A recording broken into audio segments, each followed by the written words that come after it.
Rahman sir, ഒരു glass വെള്ളം കുടിച്ചാട്ടെ. എന്താടാ? എന്താ എന്നെ വിളിച്ചേ? എന്താ എന്നെ വിളിച്ചേ? എടാന്ന്.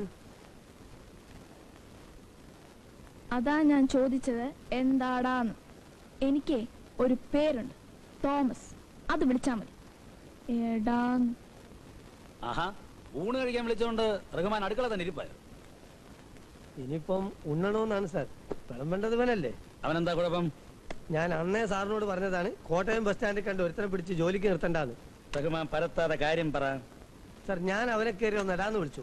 എന്നാൽ അവൻ മനസ്സിലാക്കണ്ടേ ഒരു പോലീസുകാരന്റെ ഏറ്റവും മര്യാദയുള്ള വിളിയാണിതെന്ന്. അവൻ ഉടനെ കയറി എന്നോട് എന്താടാന്ന്.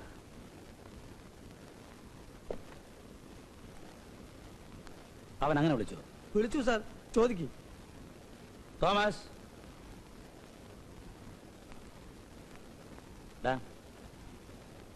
നിനക്ക് എന്തോ പ്രായമുണ്ട്? 16. ഇദ്ദേഹത്തിന് എന്ത് പ്രായമുണ്ടെന്നറിയോ? അറിഞ്ഞൂടാ. 54. എടാ നങ്ങേരി വിളിച്ചാൽ എന്താടാന്ന് നീ വിളിക്കൂ. പോച്ചോളമ്പ്.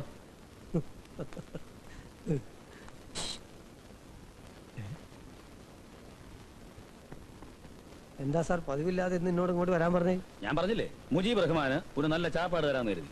അതാ ചോദിച്ചേ, പതിവില്ലാതെ എന്തെങ്കിലും വിശേഷം ഉണ്ടോ? ആ, ഒരു ചെറിയ വിശേഷമുണ്ട്. എനിക്ക് ട്രാൻസ്ഫർ ആയി. എങ്ങോട്ട്? ദത്തമംഗലം.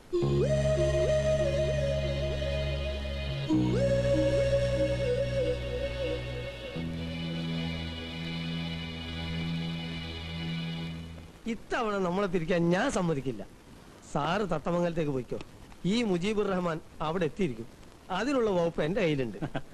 ഭക്ഷണം കഴിക്കാം. തോമസ്, ഇവനെ എന്ത് ചെയ്യണമെന്ന് ഞാൻ വിചാരിക്കുക.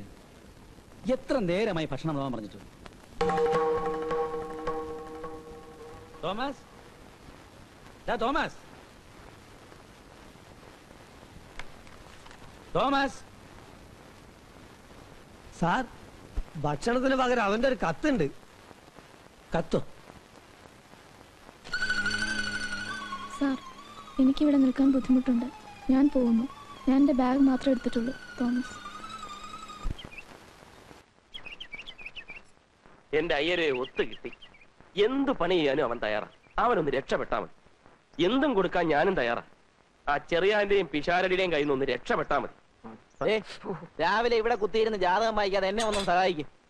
നിങ്ങൾക്കൊക്കെ ദോശ വിട്ട് തീർക്കാനുള്ളതല്ല എന്റെ ജീവിതം. എന്നാര് പറഞ്ഞു? തൽക്കാലം ഞങ്ങൾക്ക് വേണ്ടി ദോശ ഇടുക എന്നുള്ളതാണ് നിന്റെ കർമ്മം, ജാതക യോഗം. ദോശ ഇരുന്ന് അടുക്കളയോട്ടിൽ അവിടെ കിടന്ന് കഴിയട്ടെ. അതാണ് നമ്മുടെ വീട്. നീ നേരെ അടുക്കളയിലോട്ട് എന്നൊരു ചായ ഇട്ടോ. ആ, അവിടെ ഇരിക്കുന്ന ആരെയും മൈൻഡ് ചെയ്യണ്ട.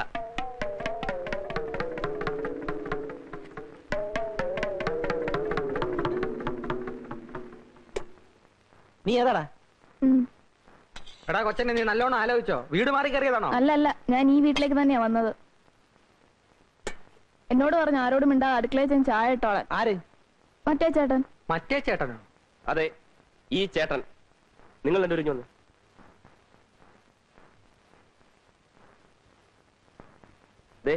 ഒരു കാര്യം ഞാൻ പറഞ്ഞേക്കാം. ഇനിയെങ്കിലും ഈ വീട്ടിൽ സമാധാനം വേണം.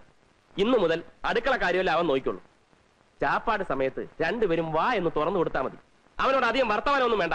നീ എന്ത് വർത്തമാനായി പറയുന്നത്? അത് കൊള്ളാം. അപ്പൊ ഞങ്ങളൊക്കെ വെറും ഓച്ചന്മാരോ? ആ, അത് പിഷാരടി പറഞ്ഞത് നേരാ. നീ ഒരുത്തനെ കൊണ്ട് നിർത്തിയെന്ന് വെച്ച് അവൻ ഞങ്ങളെ റെസ്പെക്ട് ചെയ്യണ്ടേ? അതിനായോ ഒരു പയ്യൻ വീട്ടുവേലക്ക് വന്നാൽ എല്ലാവരും ഒന്ന് പരിചയപ്പെടുത്തണം. അതെ അതെ, അല്ലെങ്കിൽ നാളെ അയ്യർ എന്തെങ്കിലും ആവശ്യത്തിന് ഇങ്ങോട്ട് കയറി വരുമ്പോ താനേത് കൊച്ചാണോ എന്ന് ചോദിച്ചാൽ എന്ത് ചെയ്യും? അതെ, ഞാനിപ്പോ എന്താ വേണ്ടത്? ഞങ്ങളെയൊക്കെ മാന്യമായ രീതിയിൽ ഒന്ന് പരിചയപ്പെടുത്തണം. ഇരി. ആ, അയ്യര് ഇരുന്നോ?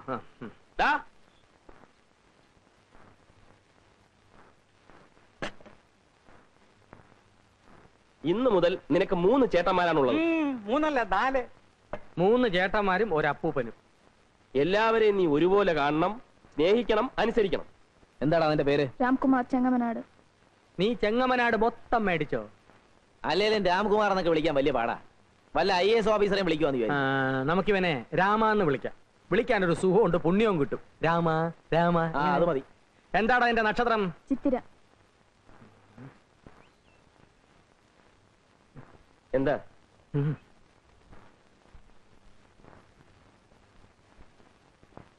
അവനെ പറഞ്ഞുവിട്, പോക്ക് കേസാ.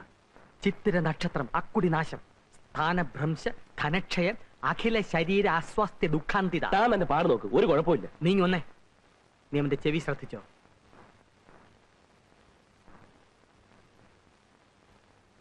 ആനച്ചെവിയാണ്, അതായത് കൃത്യബോധവിഹീനൻ. നിനക്ക് മനസ്സിലാകുന്ന ഭാഷയിൽ പറയാം, ഗജ ഫ്രോഡ്. അത് ഞാൻ നോക്കിക്കൊള്ളാം. എല്ലാം സാറ് നോക്കിക്കൊണ്ടാ മതി. തൽക്കാലം അവനൊന്ന് പണി ചെയ്ത് തുടങ്ങട്ടെ.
എങ്ങനുണ്ട് ഊണ്? കൊള്ളാം. എന്നാ കൊള്ളുകാല. കന്നാലിക്ക് കൊടുക്കുന്ന പോലെ ചേനയും വാഴയ്ക്കും കണ്ടം തുണ്ടമായി വെട്ടിയിട്ട് പുഴുങ്ങി അവിയലാകില്ല കേട്ടോടാ. അങ്ങനെ അങ്ങ് ആക്ഷേപിക്കൊന്നും വേണ്ട, അവൻ നന്നായിക്കോളും. പണ്ട് എനിക്ക് അൾസറ, എനിക്ക് എന്റെ ആരോഗ്യം നോക്കിയേ പറ്റൂ. എന്നാ എനിക്ക് എന്റെ ആരോഗ്യം നോക്കിയേ പറ്റത്തുള്ളൂ. എനിക്കിനി കണ്ടവനെ ക്ലാസ് ഇടാൻ പറ്റിയല്ല. വേലക്കാരൻ വരുന്നതിന് മുമ്പ് അതിന്റെ കുഴപ്പം, ഇപ്പൊ വന്നപ്പോ അതിലും കുഴപ്പം ഉണ്ടോ? ഓ, അങ്ങനെ എനിക്ക് വേണ്ടി വെയിറ്റ് ചെയ്യുന്ന പതിവൊന്നും ഇവിടെ ഇല്ലല്ലോ. എന്നാ ഉണ്ണുന്നതിന് മുമ്പ് കുറച്ച് വെള്ളം ബാത്റൂമിൽ വെച്ചേക്കണം, ഉടനെ ആവശ്യം വരും. ഓ, അത്രയ്ക്ക് പോറൊന്നുമല്ല. നീ എന്തിനാ അവന്റെ സൈഡിൽ നിൽക്കുന്നേ? പിന്നെ ഇയാൾ ഉണ്ടാക്കും. നിങ്ങൾ ഇങ്ങനെ കീരിയും പാമ്പും കളിച്ച് ഇനി എന്നെ മണ്ടനാക്കാൻ ശ്രമിക്കണ്ട. എന്ത് പ്രശ്നം വന്നാലും ഒരു മാസം അവനിവിടെ നിൽക്കും. അതിനാവുമ്പോ ഞാൻ അവനെ എല്ലാം പഠിപ്പിച്ചെടുത്തോളാം. അല്ല, അവനെ പഠിപ്പിച്ചെടുക്കാൻ അങ്ങ് തീരുമാനിച്ചു. എന്നാൽ അവൻ എവിടെ കിടക്കും? അവനിവിടെ എവിടെയെങ്കിലും കിടക്കും. അവനെന്താ ആനയാണോ? ആനയല്ല, ആന ചെവി. ചിത്തിര നക്ഷത്രമാണ്, സൂക്ഷിച്ചില്ലേ ഇരിക്കുന്നിടം തോണ്ടും. അവൻ പിഷാരടിയുടെ കൂടെ കിടന്നോളും. പറ്റുകയല്ല. ഒരു വർഷത്തേക്ക് ആരുമായും സഹശയനം പാടില്ല. ഓമനക്കുട്ടന്റെ കൂടെ കിടക്കട്ടെ. എല്ലാം ഓമനക്കുട്ടന്റെ പള്ളിക്ക് വെച്ചോ.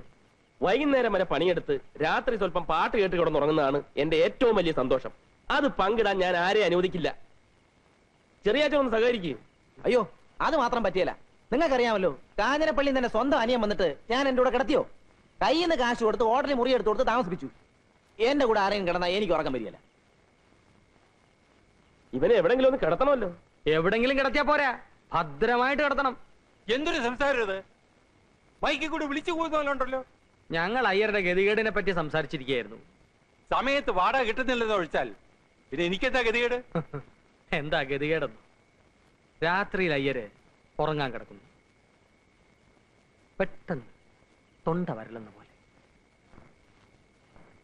നെഞ്ചിൽ ഒരു വേദന.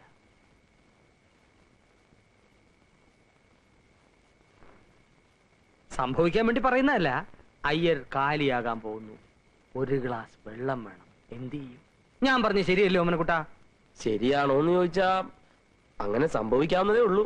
പക്ഷേ നമ്മൾ മൂന്നുപേരും ഉള്ളപ്പോ അങ്ങനെ സംഭവിക്കാൻ പാടില്ല. അതുകൊണ്ടാ ഞാൻ നേരത്തെ പറഞ്ഞേ. ഉടനെ നിങ്ങൾ എന്നെ കടിച്ചിറാൻ വന്നില്ലേ? രാമ,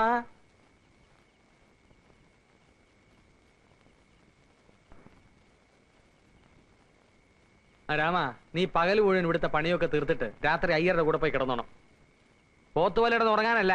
നട്ടപ്പാതിരാക്ക് അങ്ങേർക്ക് വല്ല വിമ്മിഷ്ടമോ ശ്വാസം മുട്ടലോ കൂടെ കൂടെ പറയുന്നത് പയ്യന് മനസ്സിലാകണ്ടേ അയ്യരെ? വന്നാൽ ഉപകരിക്കാൻ വേണ്ടിയാ.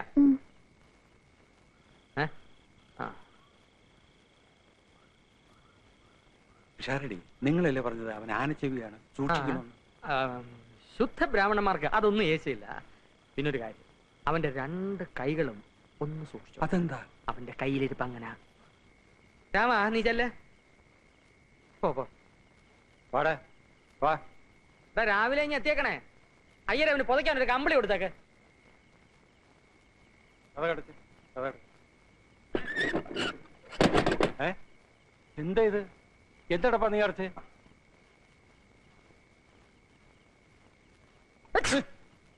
എന്താ ഇത്? ഞാൻ തുമ്മിയതാ. ഷൂ.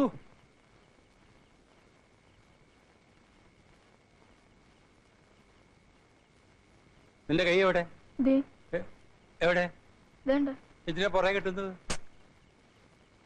മനുഷ്യൻ സ്വസ്ഥാനമില്ലെന്ന് വെച്ചാൽ അല്ലേ? എനിക്കകത്തൊരു പൂജയുണ്ട്, അത് കഴിഞ്ഞിട്ട് ഞാൻ വിളിക്കാം. അവിടെ നിന്നാ മതി കേട്ടോ.